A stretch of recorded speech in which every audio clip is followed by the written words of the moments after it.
네, 사무엘서의 초반부를 저희가 같이 나누었는데요.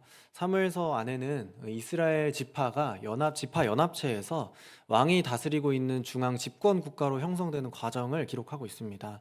특별히 이 사무엘이라는 사람을 통해서 하나님께서 왕의 제도를 백성들에게 가르치고 특정 인물을 왕으로 세우시는 그런 기록들이 함께 있는데요.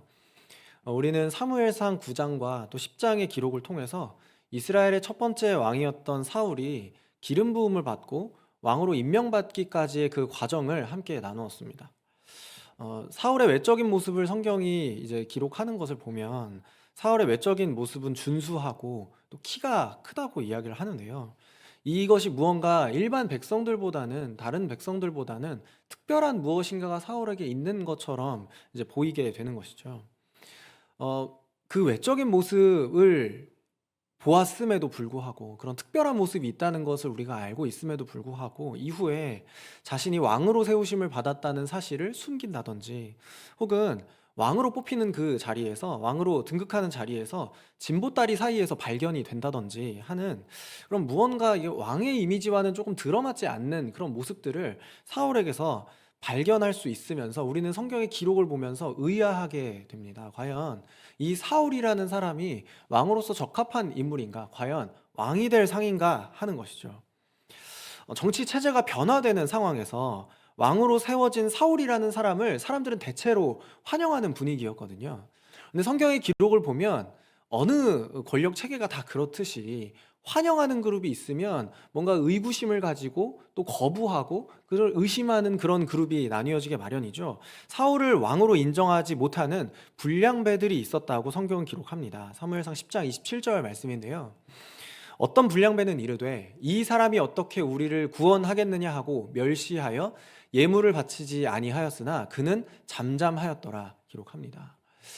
그래서 이 불량배들이 사울이라는 사람을 왕으로 세우는 그 과정에서 잘 알려지지 못하고 누가 왕이 될 것인가, 누가 그 권력을 장악할 것인가에 대한 그런 관심이 쏠린 상황에서 사울이라는 사람을 바라볼 때 이 사람이 어떻게 우리를 구원하겠느냐 하는 그런 의구심을 가지게 되었다는 것이죠. 그래서 앞으로 사울이 왕으로 인정받기 위해서는 정말 그에게 백성들을 구원할 수 있을 만한 자질이 발견되는지가 중요한 이제 조건이 되는 것입니다. 이 시기에 이스라엘 백성들이 왕을 요구하고 왕을 세우기를 바랐던 것은 어떤 특정한 과업이 있었어요. 특정한 임무와 역할을 기대했던 건데요. 이방 민족의 침략과 괴롭힘 그리고 압제로부터 자기 백성을 구원할 수 있는 실력이 있어야 한다는 것입니다. 사울을 바라본 이 불량배라고 기록된 이 사람들은 어떻게 사울이 우리를 구원하겠느냐라는 그런 자질을 찾아볼 수 없음으로 인해서 실망하게 되는 것이죠. 근데 사울이 여기에서 좀 조심스럽고 또 신중한 모습을 보여주게 되는데요. 그것은 뭐냐면 왕으로서 자기가 등극하게 인정받게 되었다고 또 기름 부음을 받았다고 해서 그 왕으로서의 지위와 그 권력을 함부로 휘두르지는 않았다라는 것입니다. 성경에도 오늘 말씀에도 기록되어 있는 것처럼요. 27절 마지막에 기록되어 있는 것처럼 그가 잠잠함으로 그런 의혹과 사울에 대한 불만과 실망감을 이게 그런 방식으로 권력을 휘두르는 방식으로는 하지 않았다는 것입니다. 그럼에도 여전히 사울에게는 중요한 임무가 남아 있는 것이죠. 과연 이스라엘 백성을 구원할 수 있을 만한 그런 자질이, 군사적인 지도력이, 그런 통치자로서의 그런 통솔력이 이 사람에게 남아 있는가 하는 것입니다. 적절한 때에 군사적인 리더십과 이스라엘 백성들이 원하는 카리스마를 발휘해야 하는 그런 이제 책임이, 그런 이제 과업이 남아 있었던 것이죠. 그래서 이후 오늘 11장 말씀에서 보면 사울이 과연 왕으로 적합한 사람인가를 증명하는 그런 과정들이 기록이 되어 있어요. 그래서 그런 의구심들을 잠재우고 인간 왕이 다스리는 통치 제도가 이스라엘이라는 나라 안에서 자리 잡을 수 있도록 만들어 놓는 그런 한 가지 사건이 오늘 11장에 기록이 되어 있는데요. 사무엘상 11장 말씀 안에서는 왕으로서 사울의 자격을 증명할 수 있는 사건이 일어나게 됩니다. 그것은 어떤 사건이었냐면 이방 민족이었던 암몬이라는 사람 중에 사람의 왕인 나하스라는 사람이 있는데요. 그 암몬 사람의 왕인 나하스가 이스라엘 영토 안에 있는 길르앗 야베스라는 성읍을 에워싸고 침략할 준비를 하게 된 것입니다. 왕으로 등극한 지 얼마 지나지 않아서 이런 위협이 발생했고 이방 민족의 위협이 발생했고 이런 위협 가운데에서 사울은 자신의 지도력을 발휘할 수 있는 기회를 얻게 된 것이죠.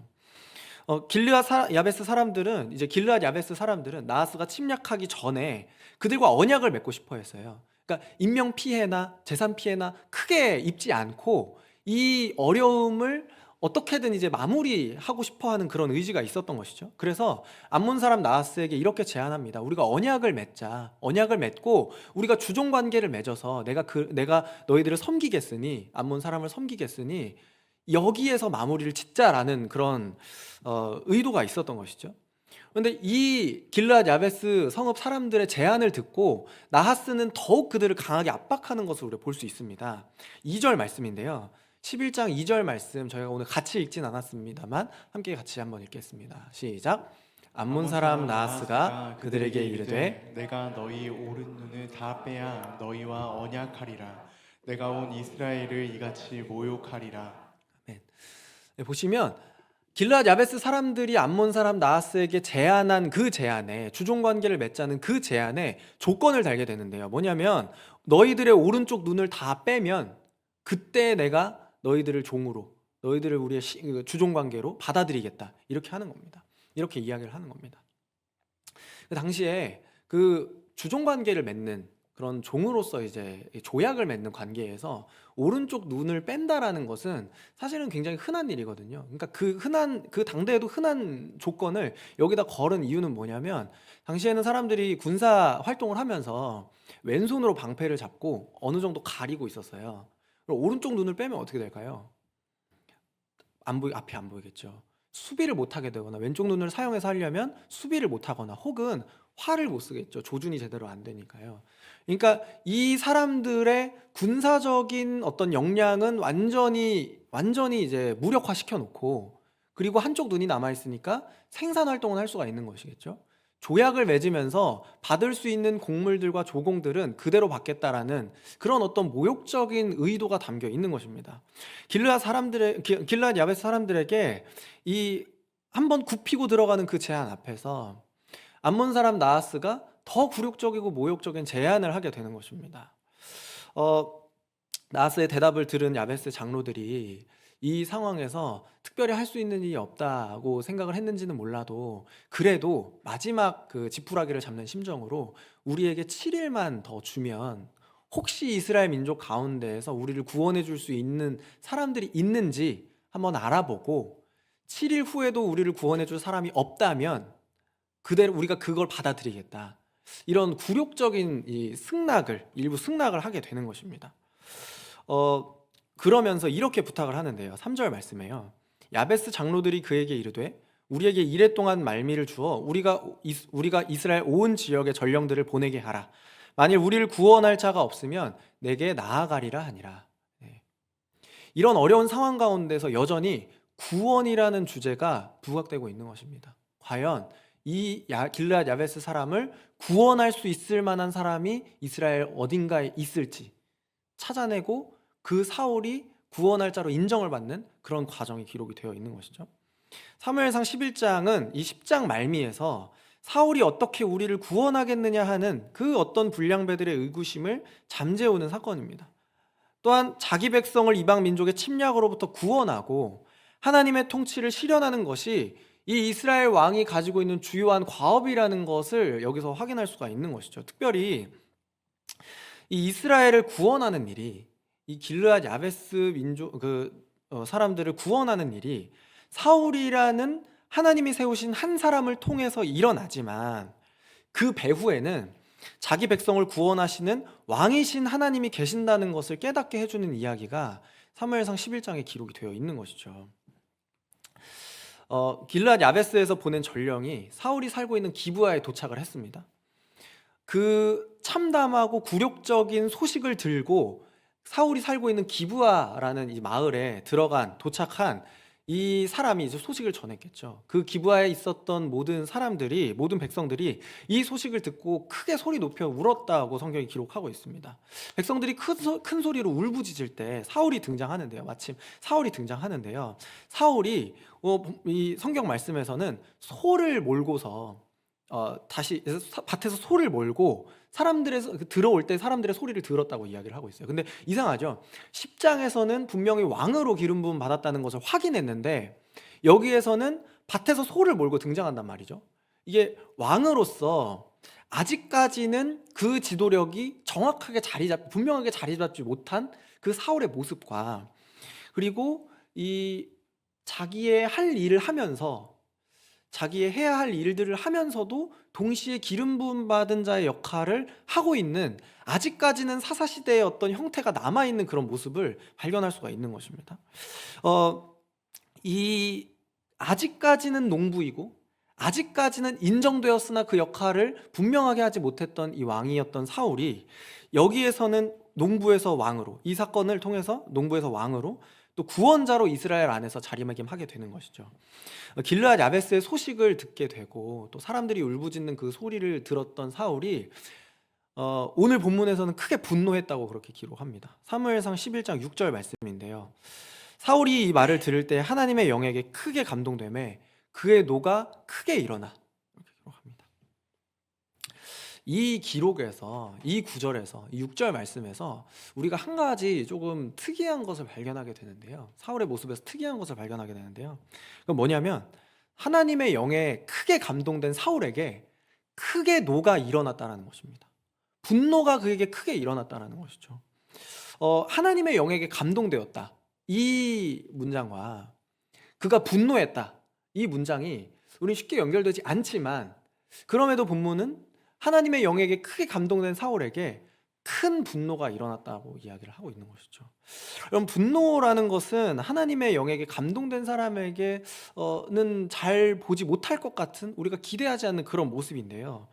오늘 본문은 그렇게 기록을 하고 있다는 거죠. 개인적으로 제가 사울이라는 사람의 이야기를 성경에서 읽고 사울이 어떤 성품을 가진 사람인가 하는 것을 떠올려 보았을 때 그 사람이 매우 감정적인 인물이라고 저는 생각해요. 사울이라는 사람이 매우 감정적인 모습이 있는, 그리고 또 뭔가 어떤 성미가 급하고 좀 이게 조절이 잘 안 되는 그런 모습이 있다고 저는 생각하거든요. 왜냐하면 이후에 사무엘상 14장에서요, 사울이 블레셋과 전쟁을 할 때 자기 병사들에게 이렇게 맹세를 해요. 오늘 블레셋 사람들 다 잡기 전까지, 보복하기 전까지 아무도 우리 중에서 음식물을 먹으면 안 된다. 만약에 음식물을 먹으면 이제 저주를 받을 것이다, 이런 맹세를 하거든요.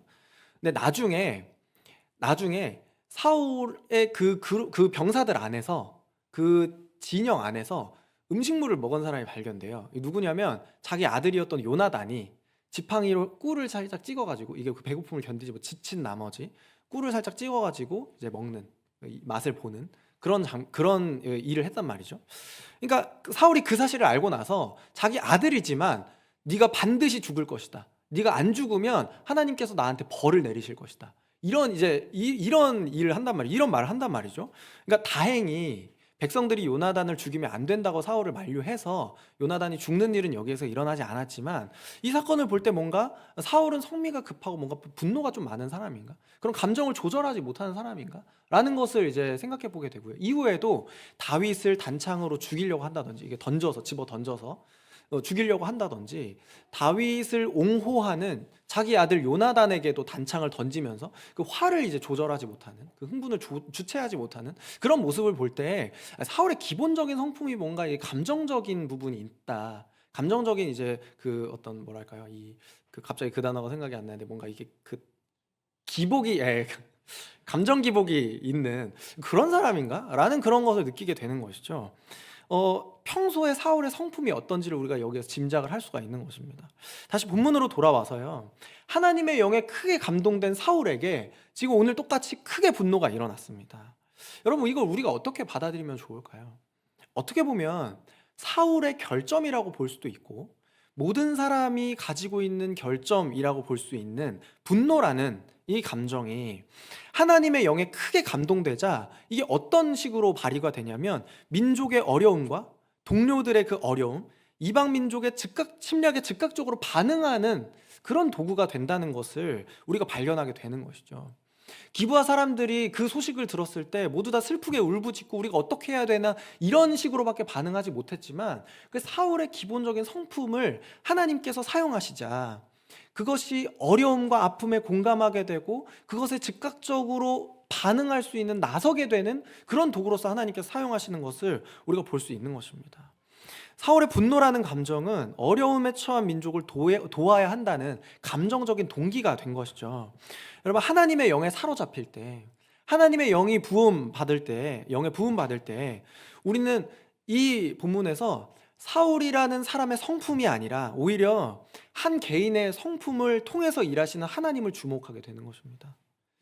이 분노나 감정적이라는 그런 감정 기복이 심하다라는 성품은 어떻게 보면 약점이 치명적인 약점이 될 수도 있잖아요. 그렇지만 하나님께서 그것을 사용하실 때 사울은 자신의 감정적인 성품을 통해서 위험에 빠진 민족들을 보게 됐고 그 아픔에 공감하게 되었고 그런 침략을 저지른 이방 민족에게 화가 나게 되었고 또한 자기 민족을 위협하려는 그 이방 민족의 침략을 대적하는 용기가 되었다는 것입니다. 여러분, 저와 여러분이 가진 성품 가운데 약점이 있다면 그것은 무엇일까요? 여러분이 잘 알고 있는 여러분이 가지고 있는 성품의 약점은 무엇인가요? 소심한 성품이 저에게는 약점입니다. 성미가 급한 것도 저의 약점이고요.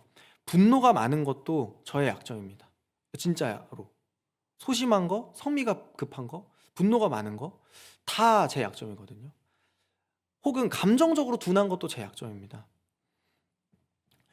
물론 하나님께서는 우리의 모난 부분을 다듬어 가시는 분이신 줄 믿습니다.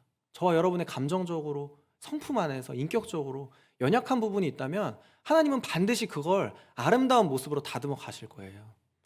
그렇지만 하나님께서 한편으로는 우리의 가장 약한 부분을 통해서 그분의 능력을 드러내시는 분이라는 것을 우리가 또한 믿습니다. 우리의 성질대로 하는 게 아니라요. 그러니까 우리의 성질대로가 아니라 하나님의 영에 크게 감동되어서 그 성품이 개발되기를 간절히 바라면서 우리를 통해 일하시는 하나님을 의지하는 그런 저와 여러분 되기를 축복합니다. 사울이 이후에 분노해서요. 한 겨리의 소, 그러니까 한 쌍이거든요. 한 겨리의 소 이 두 마리를 잡고 각을 떠서 여러 조각으로 나누고요. 이걸 이스라엘 모든 지역에 두루 보내면서 경고하는 장면이 나옵니다. 사무엘상 11장 7절 말씀인데요. 7절 말씀 저희 같이 한번 읽겠습니다. 한 겨리의 소를 잡아 각을 뜨고 전령들의 손으로 그것들을 이스라엘 모든 지역에 두루 보내어 이르되 누구든지 나와서 사울과 사무엘을 따르지 아니하면 그의 소들도 이와 같이 하리라 하였더니 여호와의 두려움이 백성에게 임함에 그들이 한 사람같이 나온지라. 아멘. 오늘 7절 말씀에서요. 그들이 한 사람같이 나왔다. 그 사울의 경고를 받고 그 소가 나뉘어 있는 그 경고를 받고 그들이 일제히 한 사람같이 나왔다라고 기록합니다. 만약 길르앗 야베스를 구원하는 이 일에 동참하지 않으면 이 소가 나뉜 것처럼 이 소의 육신이 나누어진 것처럼 똑같은 저주를 받게 될 것이라는 무서운 경고의 메시지인 것이죠. 사울의 경고를 받고 이스라엘 백성에게는 여호와의 두려움이 임했다고 성경이 기록합니다. 그리고 백성들이 한 사람같이 나와 있습니다.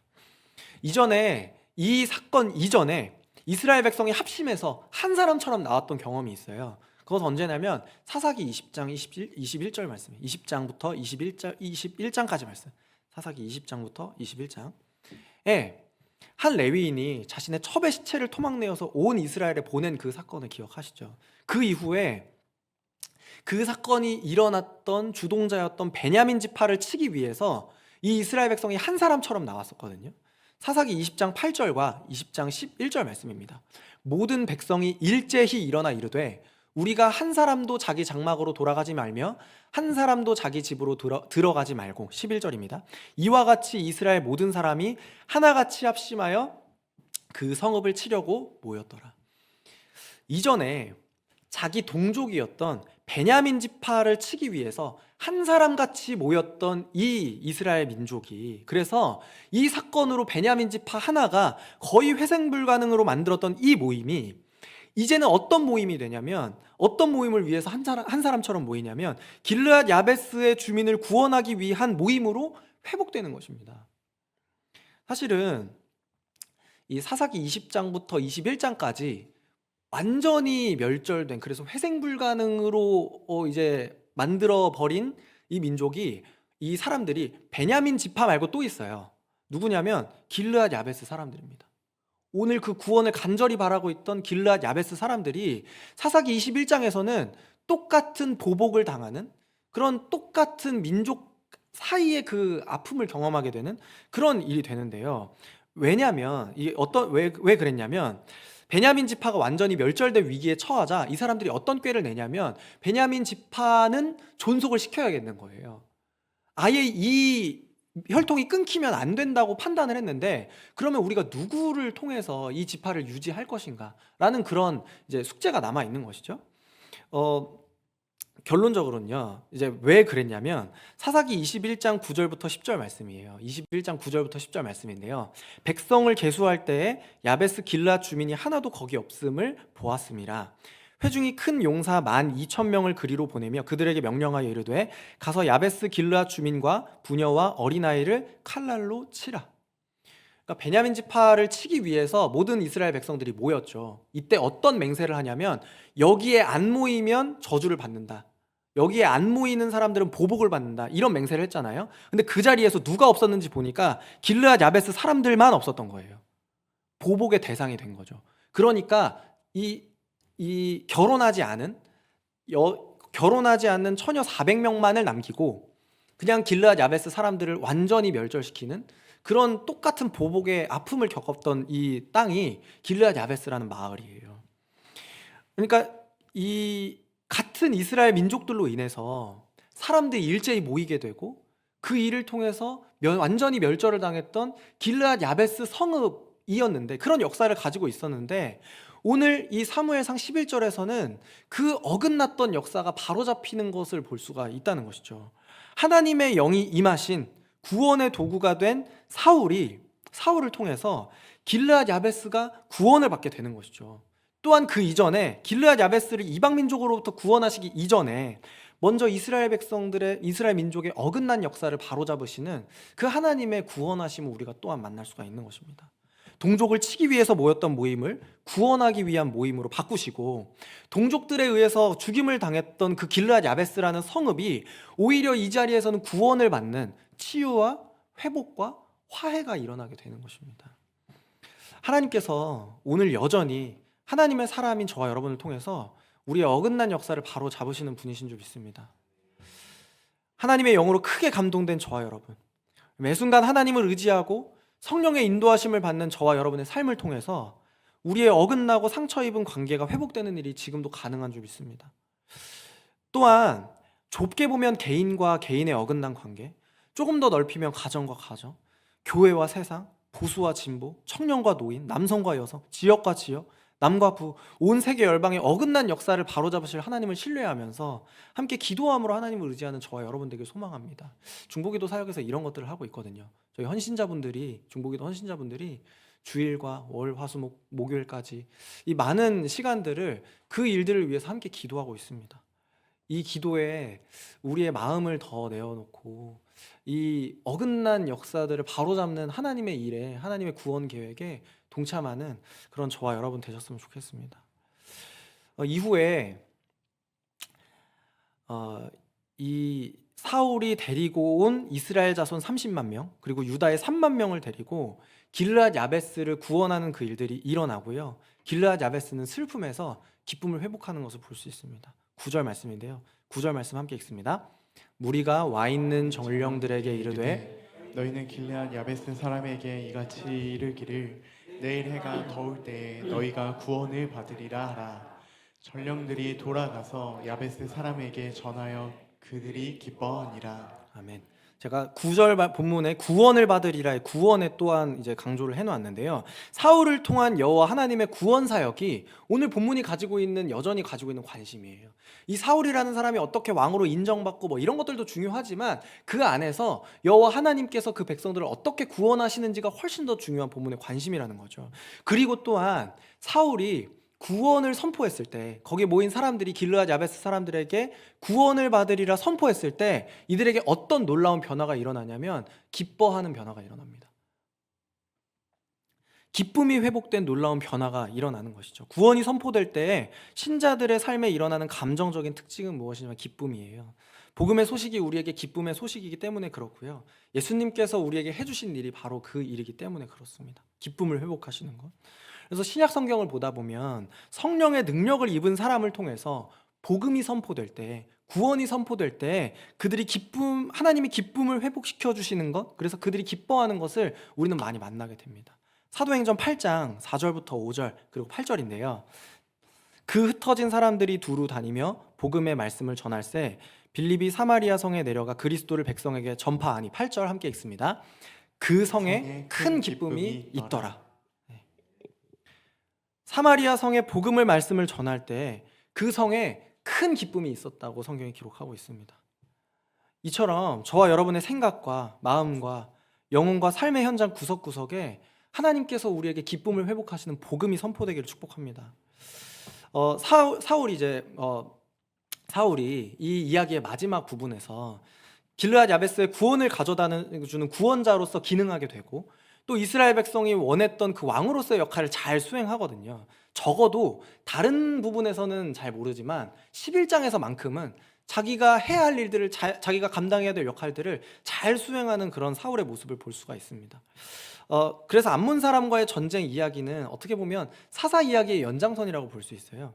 이방 민족이 이스라엘을 침략하고 이방 민족의 침략 때문에 이스라엘 민족이 부르짖고 하나님이 한 사람을 세우셔서 그들을 구원하시는 그 사사 이야기의 순환 구조를 기억하시죠?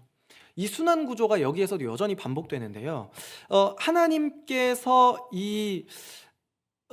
하나님의 영이 임한 그 사울이라는 사람을 통해서 이방 민족의 침략을 받고 부르짖는 그 백성을 구원하시는 그 사사 이야기의 순환 구조가 여기에서도 발견되는데, 이 뒷부분에 보면요, 사사기의 순환 구조를 끊어내는 것처럼 보이는 뒷 이야기가 기록이 되어 있습니다. 그게 뭐냐면 사무엘이 길갈에서 나라를 새롭게 하는 이야기인 것이죠. 백성들이 이 사건 이후에 사울의 왕권을 인정하지 않았던 사람들을 색출하려고 해요. 12절 말씀인데요. 백성이 사무엘에게 이르되 사울이 어찌 우리를 다스리겠느냐 한 자가 누구니까 그들을 끌어내소서 우리가 죽이겠나이다. 이렇게 이야기를 하는데요. 10장 마지막에서 어떻게 사울이 우리를 구원할 수 있겠냐라고 그렇게 의구심을 표하고 불만을 가졌던 불량배들 기억하시죠? 그 사람들을 여기에서 색출해서 그들을 죽이겠다고 하는 것입니다. 그런데 사울이 여기에서 그거를 받아들이지 않는 뭔가 대인배스러운 그런 면모를 보여주고 있습니다. 왜냐하면 이 구원의 사건이 자기에게로부터가 아니라 하나님께로부터 온 사건이라는 것을 사울이 분명하게 깨달았기 때문에 그래요. 그러니까 분명하게 그 사실을 깨닫고 하나님께 영광을 돌리거든요. 13절 말씀인데요. 사울이 이르되 이날에는 사람을 죽이지 못하리니 여호와께서 오늘 이스라엘 중에 구원을 베푸셨음이니라.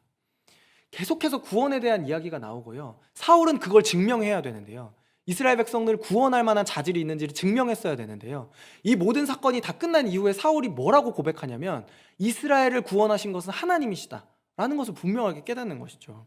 하나님께서 구원을 베푸신 오늘 아무도 우리 손으로 죽이지 않을 것이다, 누구에게도 보복하지 않을 것이다 라는 것을 선언한 것입니다. 자신이 훌륭해서가 아니라 하나님께서 훌륭하시다는 것, 자신이 왕으로서 자격이 있어서 이런 일을 내가 했다는 것이 아니라 하나님께서 구원을 베푸셨기 때문에 가능하다는 것을 사울이 분명하게 깨닫고, 이런 사울의 모습은 마치 겸손한 왕의 모습을 그려냈던 한나의 노래의 모습과 똑같습니다. 사무엘상 2장 3절 말씀인데요. 2장 3절 말씀 같이 한번 읽습니다. 심히 교만한 말을 다시 하지 않을 것이며 오만한 말을 너희의 입에서 내지 말지어다. 여호와는 지식의 하나님이시라. 행동을 달아보시느니라. 아멘. 이 이스라엘 왕들과 그 역사를 판가름할 때 중요한 구절이 되었던 이 노랫말이 지금까지 오늘 11장의 말씀에 기록된 사울의 모습을 칭찬할 만한 왕, 인정받을 만한 왕, 겸손한 왕, 교만한 말을 하지 않는 왕으로 평가하게 되는 것이죠. 비록 우리가 사무엘서를 계속해서 읽다 보면 사울에게 실망하게 됩니다. 탐탁치 못한 모습을 발견하게 되고 부적절한 모습을 만나게 되는 것이죠. 그렇지만 이 사울의 어떤 초심, 그 겸손함, 하나님을 왕으로 인정하는 그런 합당한 모습이 있었다는 것을 보면 오늘 우리의 모습을 돌아보게 되는 것이죠. 사울의 구원 이야기 마지막에 갑자기 사무엘이 등장해서 나라를 새롭게 하자라고 말하면서 새로운 왕이 세워졌다라는 것을 공식화하거든요. 사무엘이 백성에게 이르되 오라 우리가 길갈로 가서 나라를 새롭게 하자. 이 이후로는 사사들을 통해서가 아니라 이스라엘 민족이 왕을 통해서 통치와 보호를 받을 것이고 구원의 기쁨을 회복하게 될 것이라는 사사 이야기의 순환 구조가 끊어지게 되는 그런 기록을 함께 볼 수가 있는 것이죠. 나라를 새롭게 하자라는 이 문장을 있는 그대로 직역하면 왕권을 새롭게 하자라는 단어입니다. 그런 문장입니다. 왕권을 재확인하자라는 문장이고요. 이 사무엘이 사울이 왕으로 등극한 이 날에 왕권을 새롭게 하고 왕권을 재확인하는데 특별히 이 왕권은 여호와 하나님의 왕권입니다. 왕이 없어서 제멋대로 행했던 사사시대가 종결되고 여호와 하나님의 왕권을 재확인하고 그 왕권을 바탕으로 등극한 그 여호와 하나님의 왕권을 인정하는 새로운 왕 사울을 맞이하기에 적절한 사건처럼 보이시죠?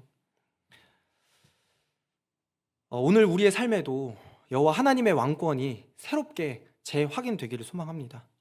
그래서 우리의 입술을 통해서 우리의 전심을 통해서 하나님의 하나님 되심을 인정하고 하나님의 영에 사로잡혀 사는 저와 여러분의 삶에 우리의 삶을 통해서 구원의 기쁨이 회복되고 어긋난 것이 바로잡히는 그 회복의 일이 일어나기를 다시 한번 주님의 이름으로 축복합니다.